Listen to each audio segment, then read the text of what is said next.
wanted to talk about another video. I think I made a video already on YouTube about contracting in order to expand. I wanted to elaborate on that video because I had some thoughts now. And the word that just came to me was hiding. How a lot of us hide. We hide in addictions and we hide in distraction. Especially sufferers of social anxiety, or regardless of having social anxiety. I really relate to this, especially with men. It's both men and women, but I guess I'm speaking to more men than women. So because now I've come out of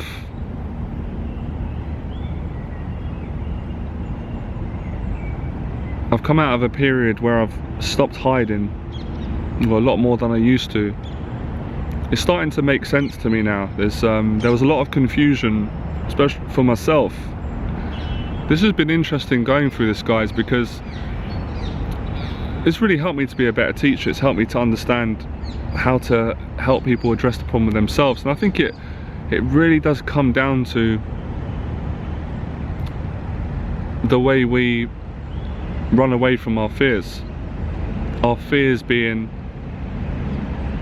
the fears that we manifest with our own perceptions of ourselves or our life, or what we've been through in our childhood, or what we want to achieve, what we're afraid to achieve, what we feel we haven't achieved, or just situations that invoke certain feelings in us. We hide, we distract ourselves, and for most part of the time we distract ourselves in things that we think are cool, things that we think other people are going to respect us for. We're going to get validation. Ultimately, it's about validation.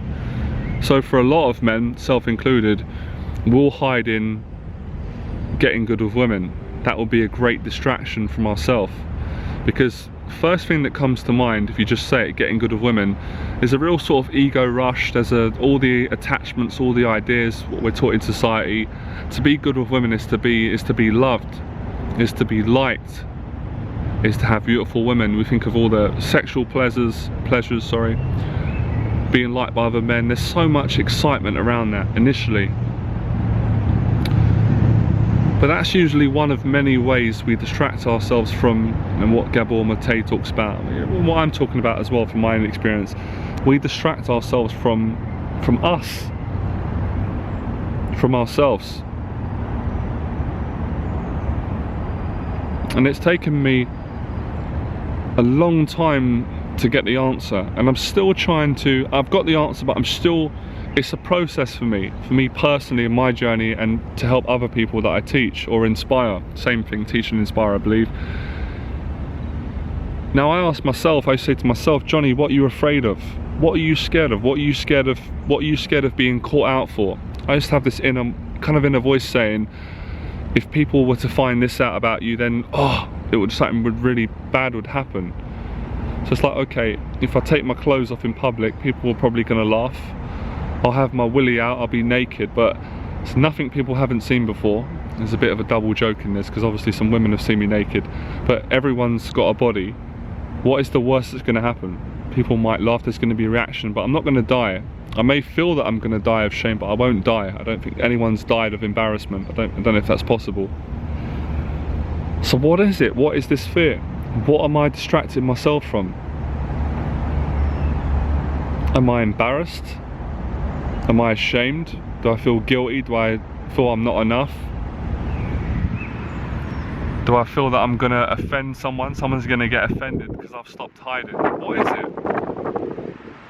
What am I running from? Am I running from God? Is that even true? Can I even understand that? Which God?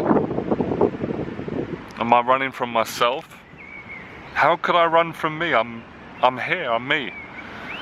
But there's parts of us that is doing that. There's parts of us that is embarrassed, that is deeply ashamed, that is terrified, frightened. It's frightened to feel feelings, to feel biology. You know, the feeling of embarrassment, that feeling of being exposed, and someone can look into your soul and see every part of you that's afraid and scared, or that feeling that you've done something wrong, you're going to be arrested, or you're a really bad person. I think Alan Watts says that you're a terrible person, really bad, but I can't do Alan Watts' voice, but you've done the most heinous crime, awful crime, it's a terrible crime, it's awful, and you know it, and the Guru says, what is it? It's terrible, it's awful,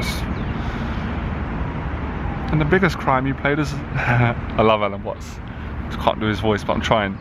The biggest crime you did was not admitting you're God. And when he first said that, that sent shivers down me, because I didn't understand it, but I did understand it. And part of me went, well, that's arrogant. I was born into the Christian faith.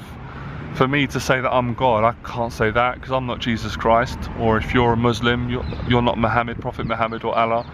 Or if you're a Buddhist, you're not Buddha. Whichever religion, there was a part of me that felt I'm not good enough to place that type of importance on myself. And I really think that's the answer. I think for all of us, there's a part of us that feels that we're undeserved, we're not worthy yet. So in order to deserve this enlightenment, we have to do things and earn things. So we go off on a journey. We have to make a certain amount of money. We have to be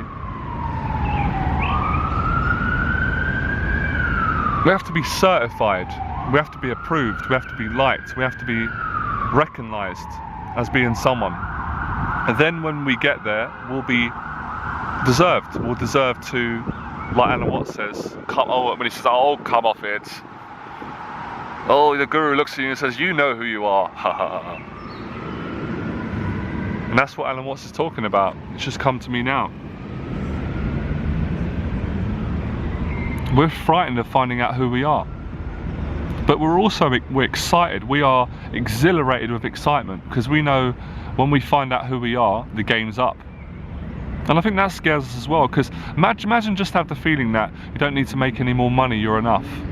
You don't need to watch any more YouTube videos, although I'd be kind of scared and upset if you guys didn't watch my videos no more. Or you don't need to get laid. You don't need to go out and sleep with loads of women to be loved. Or you don't need to seek approval from your mum or dad who you never felt gave it to you. Or you don't need to forgive the bullies at school. You don't even need to forgive yourself. You are enough. You're enlightened. You are the Guru. You are it. You are the Guru. You are God. In the sense of you're entitled. You're connected to God. Imagine that. Imagine fucking hell. But of course, we're dealing with the inner monologue, the viciousness of the inner voice that's saying that you can't be enough.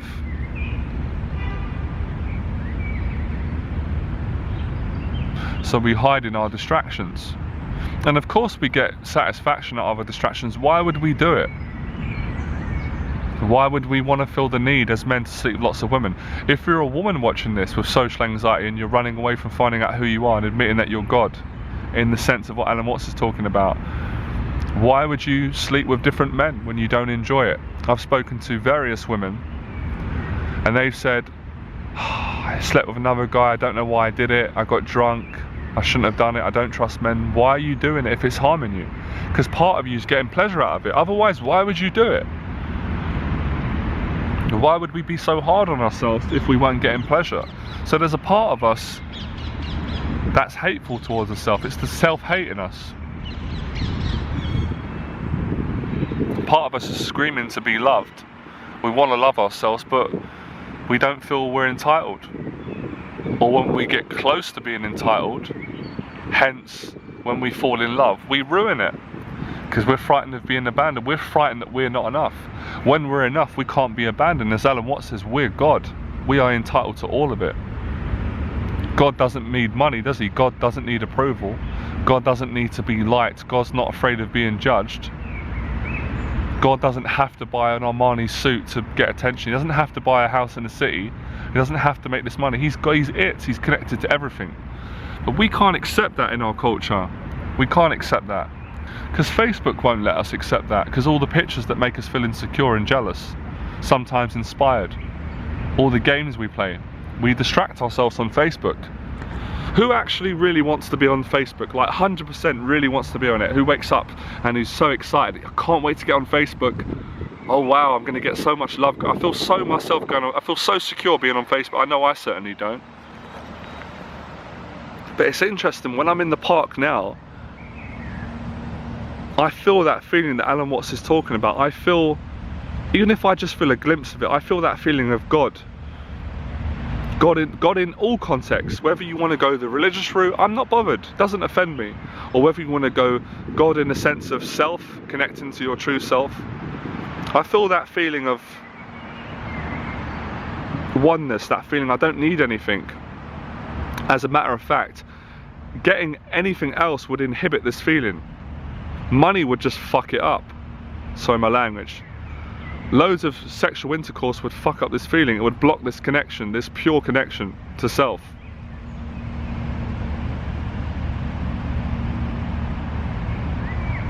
So for many years I definitely did that with my social anxiety. So going out, it just came to me now, I wanted to share it. The need to sleep with lots of women. I enjoyed it because my false ego enjoyed it. I wasn't my true self. But after getting to the stage where I couldn't enjoy it no more, the suffering was so painful, I had to come off it. Thank you, Alan Watts, you've taught me again.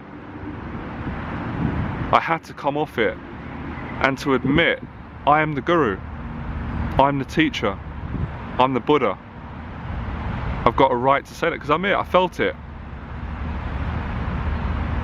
I'm not it all the time because I get scared and I run out of it and I run back into the addictions.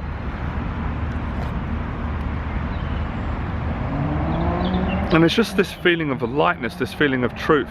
And it's no ego, because it's not something to be celebrated, you could say. It's not, there's no need to be liked, there's no need to be disliked. It's just it's a place.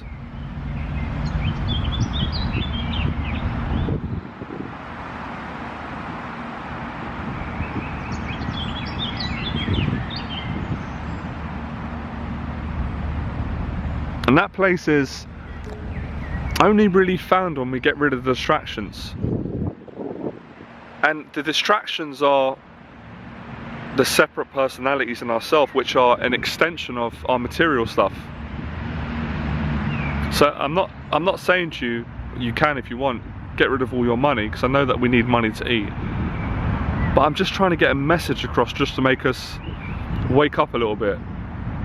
So we don't get so caught up and identified with, because I've got this much money, I'm this person, because I'm a teacher. Even me as a teacher, in this moment now, I have to lose all that attachment. One of my students said it to me yesterday, it just dawned on me. He said, Johnny, sometimes even you have to not be so identified with Johnny Berba, the teacher, and just to come away from it and have fun. I said, yeah, you're right, Dean, you're right. My mum said the same, someone else said it. And you can't escape it, because when I do that, I'll be teaching again. And there's no fear in this place, there's no social anxiety or panic attacks or social awkwardness, it's just bang, still. And I felt this when I was a young kid, I felt this when I was a boy. And I think this is what we all want, we all have it, but we're frightened to stay here too long, because there's a part of us that's restless, that feels, oh, if I stay here too long my business is going to close down, or I need to be doing things. That's a typical Western way of thinking. Possibly Eastern now, because times are changing.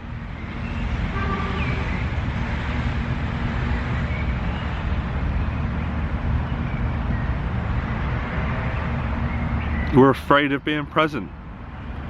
We're afraid of being present with eye contact with people. We're afraid of that intimacy, because you can't bullshit.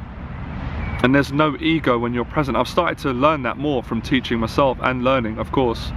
When you're really present, there's no ego. It doesn't have any room.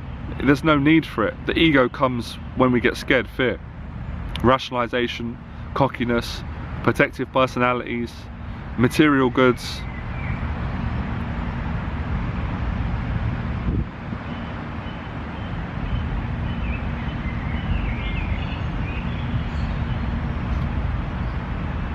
Does that mean I don't want to make any money again? No, because I'm still fearful like everyone else, still need to make money to get around in the world.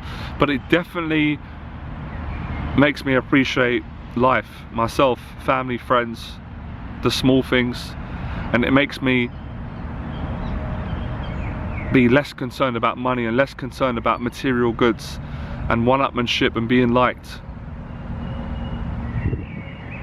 Because we're never going to be, in our own egoic, sick minds, we're never going to be liked as much as we want to be liked. But we can get that by loving ourselves, by being present in the moment, by getting away from all our distractions. So if your distractions is alcohol and you don't enjoy alcohol, you drink alcohol to stop finding God or finding yourself. Stop drinking alcohol.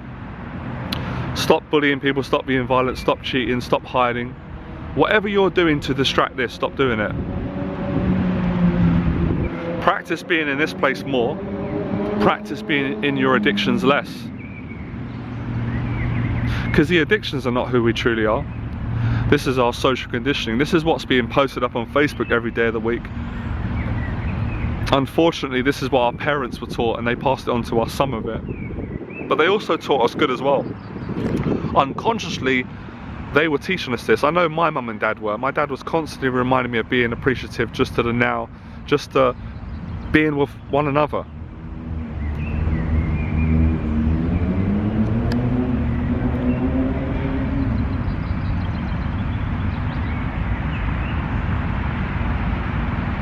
That's why I can't speak for everyone else. I've always been different.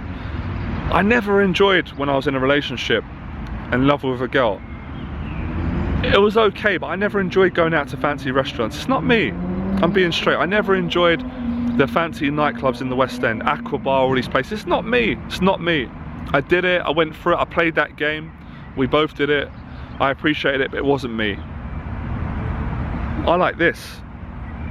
I like simple things. That's why I say to people, I'm a boring guy. I'm very boring. That's what I like about myself, because I've taken away all the ostentation. I've taken away all my extra calories, literally taken it away, all my distractions, alcohol, the excessive amount of jokes. Not that there's nothing wrong with joking and laughing, I like to laugh, but all those distractions that are unnecessary. Maybe this comes of age.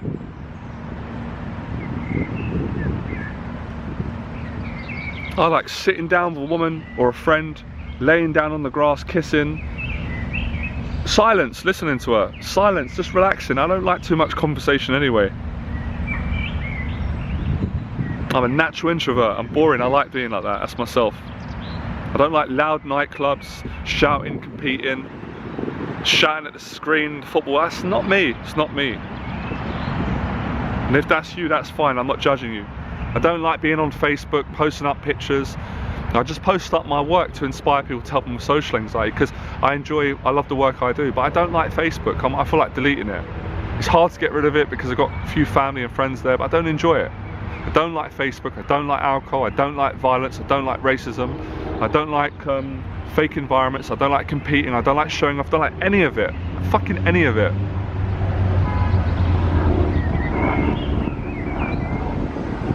I like coffee, I like latte, I like nature, I like stand-up comedy, I like spirituality, I like listening to people that are interesting, I like honest people.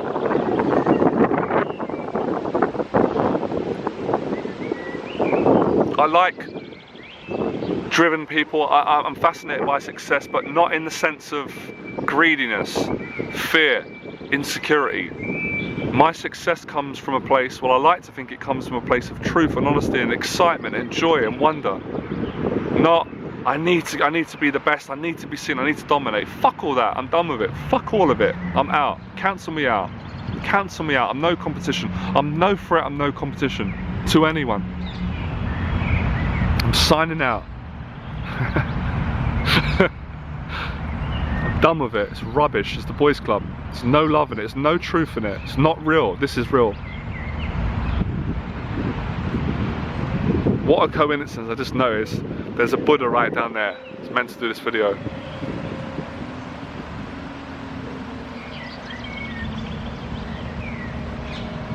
I don't like busy trains either. I don't like getting on the train where it's packed full of people, sweating, coughing, stressing out, nervous energy. I like walking. I love walking. That's what I love to do. That's my hobby. When people say, what do you do on the weekend, Johnny? What is it you did? What do you get up to? I'm a boring guy. I walked in Hyde Park. I love doing it. I taught people how to overcome social anxiety. I got some Chinese and I walked through the park and I was just looking at the birds. That's me. And I went home and I listened to Gabor Mate and I went to sleep. That's what I did and that's what I enjoyed. Why can't I say that? I've said it. That's what I did. Not, oh, on the weekend I went to China Whites, I went to Canary Wharf, I went to VIP, I went, fuck all that, that's not me, sorry. I'm not offending anyone, I don't like that, that's not who I am, that's false. I don't want to be at the VIP bar in the strip clubs, that's not me, I don't care for that. There's no truth in that. If that's who you are, great, good luck to you. I love you more, but that's not me.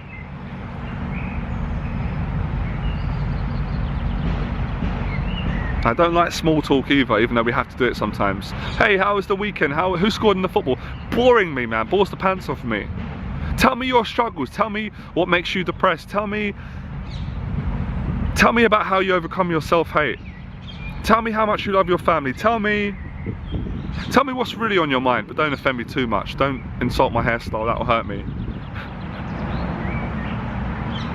Tell me what inspires you. Tell me the truth. Don't tell me what you think I want to hear, because what you think I want to hear, I don't want to hear it. Don't tell me where you went, tell me who you are. Don't show me how much money, I don't give a fuck how much money you got, it's boring. Someone's got more money than you. Tell me who you are, show me who you are.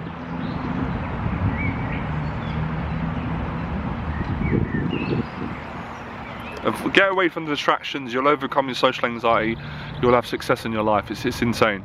I promise you, I've done it, I'm doing it. And I still have to get better at it. I really want to delete my Facebook, but I just haven't, something won't let me. I'll see you soon, enjoy the process.